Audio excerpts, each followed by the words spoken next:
ওর আর আমার জুটিটা আসলে সবার কাছে খুব প্রিয় ছিল। তোমাকে নিয়ে সবাই গর্ববোধ করুক, এরকমই কার্যকলাপ দিয়ে তুমি নিজেকে প্রমাণ করো। আমরা দুজনই আসলে এখন দুই দিকে বৈচারিক কার্যক্রম শুরু করার আদেশ দিয়েছেন। তো এই জন্যই আমরা আসলে আদালতে আজকে এসেছি। আশা করি আমি ন্যায় বিচার পাবো। আমার সাথে যত অন্যায় বা অপরাধ করা হয়েছে আমি প্রার্থনা করছি যে আমি ন্যায় বিচার পাবো। আমার ভেরিফাইড ফেসবুক আইডিতে তার বিষয়ে কোনো রকম কথা তথ্য বা কোনো কিছু আমি দিচ্ছি না, কারণ হচ্ছে যে আমার এটা কমার্শিয়াল পেজ।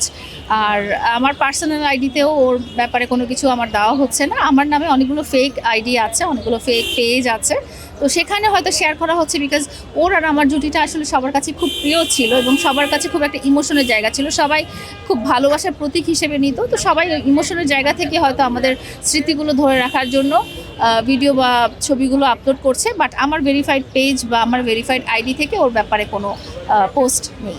মামলা তুলে নেওয়াটা পরের ব্যাপার ছিল। প্রথমত ছিল যে আমার সাথে যেসব অপরাধ বা অন্যায় সংগঠিত হয়েছে সেটা থেকে তার অনুশোচনা বা তার অপরাধ বোধ এসেছে কিনা সেটাই আসলে বড় ব্যাপার ছিল দেখা। কিন্তু দেখা গেছে যে সে অন্যায় করে সে বারবার অন্যটাই করছে।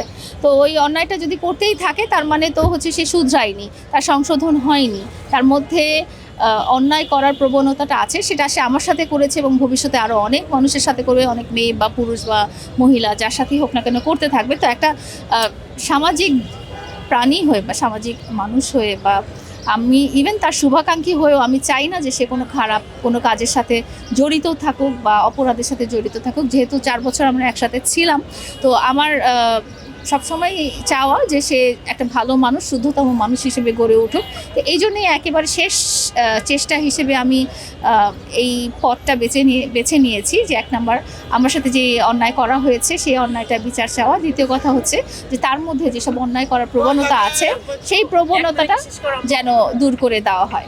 আমার একটাই বার্তা যে আসলে অন্যায়টা সবসময় অন্যায়।